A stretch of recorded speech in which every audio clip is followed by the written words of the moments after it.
देख रहे हैं नेटवर्क 33 राजकुमार के साथ। तो चलिए बढ़ते हैं आज की कहानी की ओर। दोस्तों, आप लोगों ने अपने बड़े बुजुर्गों से अक्सर सुना ही होगा कि अरे ये मत कर, रास्ते में कुछ पड़ा हो तो उठाना मत, ऐसे ही तमाम सभी बातें। और जब हम इनका कारण जानने की कोशिश करते हैं तो हमें कुछ शब्द कहकर पुचकार दिया जाता है, जैसे कि बुरी नजर लग जाएगी। लेकिन इन बातों को अक्सर हम मजाक में ले लेते हैं, जैसा कि हम कह देते हैं कि ऐसा थोड़ी हो सकता है, ऐसा कुछ नहीं होता। मेरा स्वभाव भी ठीक इसी प्रकार का था। लेकिन मेरी आंखें तब खुली जब मेरे पिताजी मेरे सामने ही दर्द से तड़प रहे थे और मैं एक पुतले की भांति बेजान सा खड़ा होकर सब कुछ देख रहा था। एक एक करके मेरे हर करीबी मुझसे दूर होने लगे और धीरे धीरे मैं डिप्रेशन के उस छोर पर चला गया था जिसके आगे की मंजिल सिर्फ मौत थी। आइए आज मैं आप लोगों के सामने अपने अतीत के बारे में बताने जा रहा हूं, जिसके बारे में मैंने आज तक किसी से जिक्र तक नहीं किया। और इसका विशेष कारण यही है कि आज भी जब मैं अपने अतीत के बारे में याद कर लेता हूं तो मैं भगवान से यही दुआ करता हूं कि अब मैं दोबारा उस शैतान के साए में नहीं जीना चाहता। जी हाँ, आपने बिल्कुल सही सुना, शैतान का साया, जिसके प्रभाव में मैं लगभग 4 सालों तक रहा। आइए मैं अपने जीवन के कुछ दुखद और रहस्यों से भरे उन क्षणों को एक कहानी के माध्यम से समझाने की कोशिश करता हूँ। दोस्तों, मेरा नाम अंकित है और मैं यूपी से कुशीनगर जिले के एक छोटे से गांव रामनगर से निवास करता हूँ। और मेरी उम्र लगभग इस वक्त तकरीबन 22 साल की है। और इस वीडियो की शुरुआत में मैं आपसे जिन वाक्यों के बारे में बता रहा था, दरअसल इसकी शुरुआत आज से तकरीबन 9 साल पहले ही हो गई थी। लेकिन इसका प्रभाव समय के साथ धीरे धीरे बढ़ता गया। खैर, हम सीधा मुद्दे पर आते हैं और आइए इस कहानी को स्पष्ट रूप से समझने के लिए हमें थोड़ा वक्त पीछे चलना होगा। आज से तकरीबन 10 साल पहले मेरी आयु 12 वर्ष की थी और उस वक्त मैं दूसरी कक्षा में पढ़ाई कर रहा था। धीरे धीरे मैं लोगों में घुलने मिलने लगा था, जैसे कि दोस्तों के साथ घूमना फिरना, और मैं पढ़ाई में भी ठीक ठाक था। खैर, इन्हीं सारी मौज मस्ती में मेरा वो पूरा साल गुजर गया और अब तो सब कुछ ठीक चल रहा था कि एक दिन मेरे मौसी के घर से फ़ोन आया कि उनके बड़े लड़के की शादी तय हो गई है, जो कि जून के महीने में थी। मैं शादी में जाने के लिए बहुत ही एक्साइटेड था, लेकिन मैं अनजान था आने वाली एक बहुत ही बड़ी मुसीबत से। फिलहाल इस दौरान मेरा एग्ज़ाम चल रहा था और अप्रैल तक मेरे एग्ज़ाम भी ख़त्म हो गए थे और अब धीरे धीरे मेरे भैया की शादी का दिन भी करीब आ रहा था। 20 मई तक हमारे स्कूल में अब गर्मियों की छुट्टियां हो गई थी और अब मेरे स्कूल में गर्मियों की छुट्टी के कारण मुझे स्कूल भी नहीं जाना था। इसी वजह से मैं अपने घर वालों से अपनी मौसी के घर पहले ही जाने की जिद करने लगा।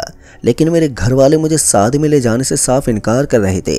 और जब मैंने इसके पीछे का कारण जानने की कोशिश की तो मुझे मेरी माँ ने बताया कि जिस गांव में हमें जाना था वहाँ पर टोना टोटका तंत्र क्रियाएं ज़्यादा होती रहती हैं और इसी डर से मेरी माँ मुझे वहाँ पर लेकर जाने से साफ इनकार कर रही थी, क्योंकि मैं अभी महज 13 साल का ही था। और कहा जाता है कि उस गांव में डायनों की संख्या बहुत ही ज़्यादा है, जो कि कम उम्र के बच्चों को अपनी सिद्धियों से उनके ऊपर जिन्नात, भूत प्रेत, आत्माओं को उनके ऊपर आमंत्रित कर देती हैं, जिसके कारण उन बच्चों की मौत हो जाती है या तो उनका जीवन बर्बाद हो जाता है।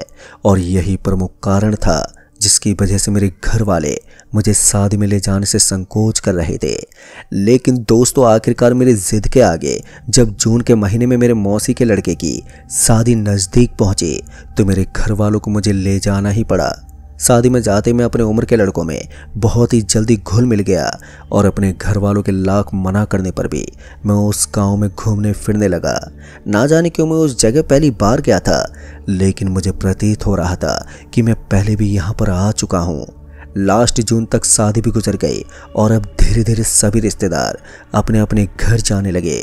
लेकिन मेरा अभी घर जाने का बिल्कुल भी मन नहीं था और मेरी गर्मियों की छुट्टियां भी चल रही थी। इसी वजह से मैं अपनी मौसी के घर पर ही रुक गया और अब लगभग सभी रिश्तेदार अपने अपने घर चले गए थे।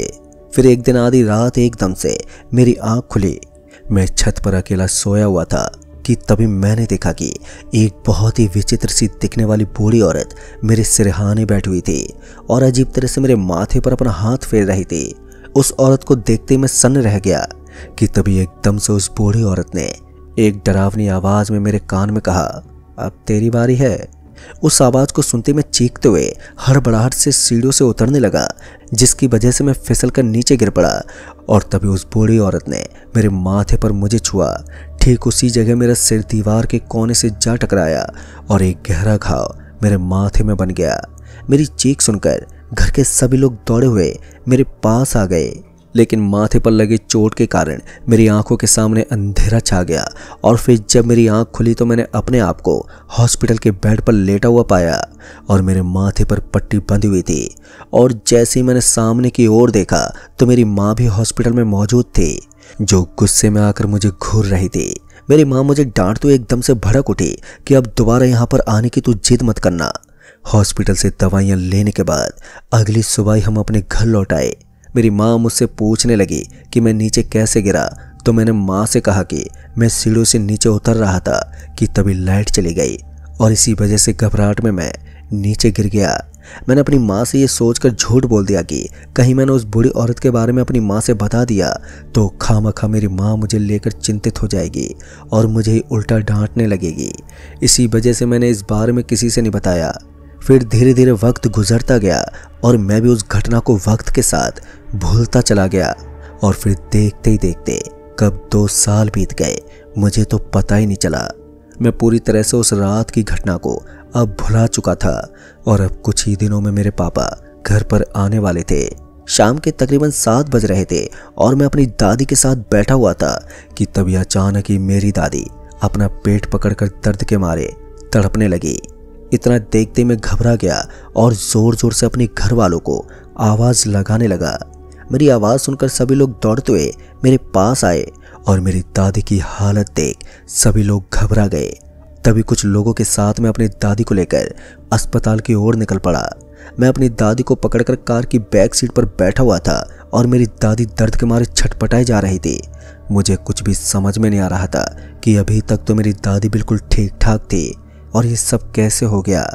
मैं अभी इन सब ख्यालों में खोया हुआ था कि तभी अचानक ही मेरी दादी के मुंह से एक जोरदार चीख निकली और सब कुछ शांत हो गया। इससे पहले कि हम हॉस्पिटल पहुंच पाते कि मेरी दादी इस दुनिया से जा चुकी थी। और जैसे मेरे घर वालों को पता चला कि अब मेरी दादी इस दुनिया में नहीं रहे कि मेरे घर में मातम का माहौल छा गया। और फिर अगले ही दिन मेरे पिताजी भी घर पहुंच गए। फिर विधि पूर्वक मेरी दादी का अंतिम संस्कार हुआ। लेकिन अपनी दादी के जाने के बाद मैं पूरी तरह से टूट चुका था और एक रात रोते रोते ना जाने कब छत पर ही मैं सो गया कि तभी आधी रात में मुझे किसी औरत की रोने की आवाज़ सुनाई देने लगी। उस आवाज़ को सुनते ही एकदम से मेरी आँख खुली तो मैंने देखा कि वही बूढ़ी औरत जो आज से ठीक 2 साल पहले मुझे दिखी थी, वो मेरे सामने बैठी अजीब तरह से रो रही थी। 2 साल पहले की वो घटना एक बार फिर से मेरी आंखों के सामने घूमने लगी और ठीक उसी प्रकार से इस बार वो बूढ़ी औरत धीरे से मेरे करीब आई और एकदम से उस औरत ने मेरे कान में कहा, शैतान आजा, आजा शैतान। दोस्तों, मेरे शरीर में सिरहन पैदा कर देने वाली वो आवाज़ जैसे मेरे कानों से अटकराई कि मेरी आंखों के सामने फिर से अंधेरा छा गया। और फिर अगली सुबह जब मेरी आंख खुली तो मेरा सिर दर्द के मारे फटा जा रहा था। मुझे कुछ भी समझ में नहीं आ रहा था कि वो बूढ़ी औरत असल में है कौन। और उस दिन के बाद से अब धीरे धीरे ना जाने क्यों मुझे बहुत ही बेचैनी सी होने लगी।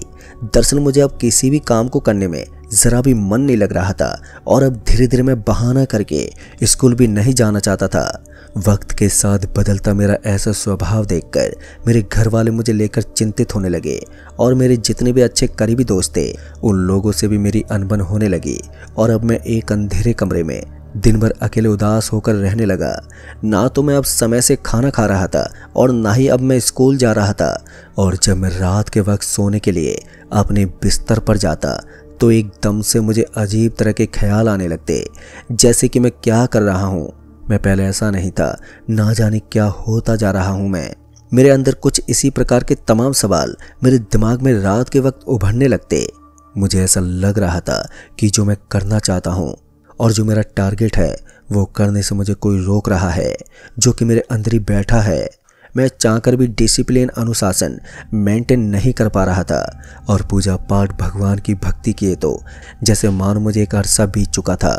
दिन प्रतिदिन मेरा स्वभाव और भी बिगड़ता गया, जिसे बर्दाश्त कर पाना अब मेरे बस से बाहर हो रहा था। फिर एक शाम मेरी माँ मुझसे पूछने लगी, क्या हुआ है तुमको? तुम पहले तो ऐसे आलसी नहीं थे। देख रही हूँ कुछ महीने से तेरा पढ़ने लिखने में बिल्कुल भी मन नहीं लग रहा है। क्या बात है? अगर कोई बात है तो मुझसे बता। अपनी माँ के मुंह से इतना सुनते ही मैं भावुक हो गया और माँ से लिपट कर रोते हुए अब तक की मेरे साथ घटी सारी घटनाओं को मैंने अपनी माँ से बता दिया। मेरी बात सुनते ही मेरी माँ गुस्से में आग बबूला हो गई और एकदम से मुझे डांटते हुए कहने लगी, तुमने पहले क्यों नहीं मुझे बताया? और इतना कहते मेरी माँ का चेहरा उतर गया और एक अजीब सा डर मेरी माँ के चेहरे पर मुझे साफ साफ दिखाई देने लगा। फिर जब मैंने अपनी माँ से उनकी उदासी का कारण पूछा तो मेरी माँ मुझसे कहने लगी, तुझे पता भी है कि तूने क्या किया है? इसी वजह से मैं तुझे वहाँ नहीं ले जाना चाहती थी। मैंने जिज्ञासावश अपनी माँ से कहा, ऐसी क्या बात है? फिर मेरी माँ मुझे एक ऐसी वाकया सुनाने लगी कि उसी गाँव में एक लड़के के ऊपर शैतान की आत्मा को अभिमंत्र कर छोड़ा गया था, जो धीरे धीरे उस लड़के को बर्बादी के कगार पर ले गया। और अंततः एक दिन उस गांव के बगीचे में लोगों की भीड़ का जमावड़ा लग गया, क्योंकि उस लड़के ने एक पेड़ से फांसी लगाकर अपनी जान दे दी थी, जिसकी उम्र महज 16 साल की थी। किसी को कुछ समझ में नहीं आ रहा था कि उस लड़के ने ऐसा क्यों किया, और कुछ सालों बाद गांव वालों को पता चला कि उसके ऊपर एक प्रेत बैठाया गया था। दोस्तों, इतना कहते मेरी माँ फूट फूट कर रोने लगी। अपनी माँ को रोता देख मैंने अपनी माँ से दिलासा देते हुए कहा, कुछ नहीं होगा मुझे, लेकिन अंदर अंदर से मैं बहुत ही बेचैनी महसूस कर रहा था। फिर अगले दिन शाम के तकरीबन 6 बजे मेरी माँ एक पुजारी से मेरे बारे में ही बात करने लग गई और घर पर मैं और पापा मौजूद थे। मैं एक अंधेरे कमरे में बैठा मोबाइल फ़ोन चला रहा था कि तभी एकदम से मेरे पापा मुझ पर भड़क उठे और मुझे डांटने लगे। कि तभी अचानक ही एकदम से मेरे पापा अपना पेट पकड़कर ज़मीन पर धड़ाम से नीचे गिर पड़े और दर्द से तड़पने लगे। और मैं वहीं खामोश खड़ा था। ना तो मेरे हलक से आवाज़ निकल रही थी और ना ही मैं अपने पापा की मदद कर पा रहा था। मुझे ऐसा प्रतीत हो रहा था कि कोई शक्ति या कुछ तो है जो मुझे ऐसा करने पर मजबूर कर रही है। वो पल मेरे जीवन के सबसे दुखद पलों में से एक था। मैं खड़ा रहा और मेरे पापा दर्द से तड़पते हुए मंदिर में जाकर सीधा लेट गए कि तभी कुछ ही क्षणों में मेरी माँ भी लौट आई। और जैसे मेरी माँ ने मेरे पापा की ऐसी हालत देखी तो जैसे मानो कि उनके पैरों के नीचे से ज़मीन ही खिसक गई हो। और मुझे वहीं पर खड़ा देख मेरी माँ मुझ पर भड़क उठी। अब सबको ये लगने लगा था कि ज़रूर ही मुझ पर किसी दुष्ट आत्मा का साया है। फिर अगले दिन मेरी माँ और मेरे पापा मुझे लेकर एक जाने माने सिद्ध बाबा के पास पहुंचे। और जैसे मैं उन बाबा को प्रणाम करने के लिए झुका कि मेरे हाथों से उनके पैर स्पर्श होते ही वो एकदम से मुझे धकेलते हुए मुझसे दूर चले गए और हम सबसे घबराई हुई आवाज़ में कहने लगे, घोरनाथ, इस बालक के ऊपर शैतान का साया है। किसी ने बड़ी ही चतुरता से इसके ऊपर शैतान बैठाया है जो कि धीरे धीरे इसको मार देगा। उस तांत्रिक की बात सुनकर हम सबकी हवाइयाँ उड़ गईं और मेरी माँ एकदम से रोते हुए कहने लगी, कोई तो उपाय होगा बाबा, बचा लीजिए मेरे बेटे को। कि तभी उस तांत्रिक ने हमसे कहा, अब इसका उपाय तो मेरे महाराज जी बता सकते हैं जो कि नेपाल के जंगलों में विराजमान है। वहीं आप जाइए, इसका समाधान अब केवल वही बता सकते हैं। दोस्तों, उस तांत्रिक की बात सुनकर हमें एक उम्मीद की किरण दिखी और फौरन ही हम नेपाल के लिए निकल पड़े। और फिर शाम के तकरीबन 5 बजे तक हम नेपाल उस तांत्रिक महाराज जी तक पहुंच गए। जहां पहुंचते ही मैंने अब तक की वाकया उन महाराज जी से बतानी शुरू कर दी। लेकिन वो बाबा अपनी आंखें बंद कर मौन मुद्रा में बैठे हुए थे और मैं बिना रुके बोले ही जा रहा था कि तभी एकदम से मेरे माथे को अपने दोनों हाथों से कस के पकड़कर और सिर पर भभूत लगाकर एकदम से वो महाराज जी कुछ मंत्र उच्चारण करने लगे। मंत्र उच्चारण की ध्वनि जैसे मेरे कानों से आ टकराई कि मैं धीरे धीरे अपना आपा खोने लगा और एक अजीब सी बेचैनी मुझे महसूस होने लगी। मैं उन बाबा की गिरफ्त से अपने आप को छुड़ाने की लगातार कोशिश करने लगा, लेकिन उन बाबा की पकड़ इतनी मजबूत थी कि मैं अपने शरीर को हिला भी नहीं पा रहा था। कि तभी एकदम से उन बाबा ने भभूत के जैसी किसी चीज को मेरे शरीर पर छिड़का और एक अजीब ढंग से मंत्र पढ़ने के बाद मेरे कान में एकदम से कहा, आजा, क्या चाहता है तू? इतना शब्द कहते एकदम से मेरा शरीर बहुत ही बुरी तरह से अकड़ने लगा और दर्द के मारे मैं वहीं बेहोश हो गया। और फिर जैसे मेरी आंख खुली तो सुबह हो गई थी और मैं एक पीपल के पेड़ के नीचे लेटा हुआ था। मेरा पूरा शरीर सिंदूर अथवा भभूत से लपेटा गया था। मेरे होश में आते वो बाबा और मेरे मम्मी पापा मेरे पास आ गए और एकदम से उन बाबा ने मुझसे कहा, मैंने अपना काम तो कर दिया है, अब तुम्हारी बारी है। मैंने एकदम से कहा, बाबा मैं समझा नहीं। मेरी बात का जवाब देते हुए वो बाबा मुझसे कहने लगे, तुम्हारे ऊपर एक बहुत ही दुष्ट प्रेत का साया बैठाया गया है जो तुम्हें मजबूर करके तुम्हारे हाथों तुम्हारी बलि लेना चाहता है। तुम्हारे मन से वो खेल रहा है। क्या तुम्हें ज्ञात है कि तुमने ऐसा क्या किया जो तुम्हारे पीछे इतना बड़ा षड्यंत्र रचा गया? मैंने थोड़ी हैरानी से कहा, नहीं तो मुझे कुछ भी नहीं मालूम बाबा।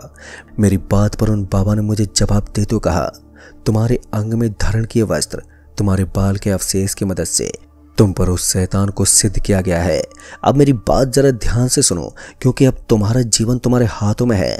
ईश्वर के सिवा कोई भी कुछ नहीं कर सकता। तुम्हें प्रतिदिन भोर में जगना है और प्रतिदिन चाहे कुछ भी हो जाए तुम्हें ईश्वर के आगे माथा टेकना है। और याद रहे 11 मंगलवार नियमबद्ध तुम्हें व्रत रहना होगा, एक दिन भी चूक ना होने पाए।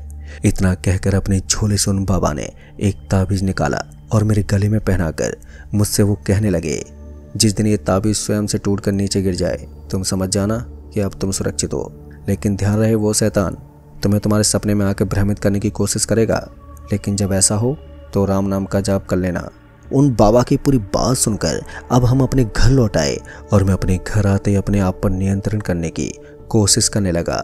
और फिर धीरे धीरे अपनी माँ की मदद से, जैसा कि महाराज जी ने मुझे पूजा पाठ करने को कहा था, मैंने अपने आप पर नियंत्रण बनाते हुए बड़ी मुश्किल से 11 मंगलवार का व्रत भी पूर्ण कर लिया। और एक दिन अचानक ही नहाते वक्त वो ताबीज अपने आप ही मेरे गले से टूटकर नीचे गिर गया और फिर मुझे यकीन हो गया कि मेरा वो कष्ट अब कट गया है और तब से लेकर आज तक मैं बिल्कुल ठीक हूँ। तो दोस्तों इस कहानी में बस इतना ही। कहानी आपको पसंद आई हो तो वीडियो को लाइक शेयर कमेंट ज़रूर कर दें और साथ ही आप चैनल पर नए हैं तो चैनल को भी सब्सक्राइब ज़रूर कर लें। तो मैं आपका दोस्त राजकुमार जल्द ही मिलूंगा ऐसी एक और भूतिया घटना के साथ। तब तक के लिए बाय एंड टेक केयर।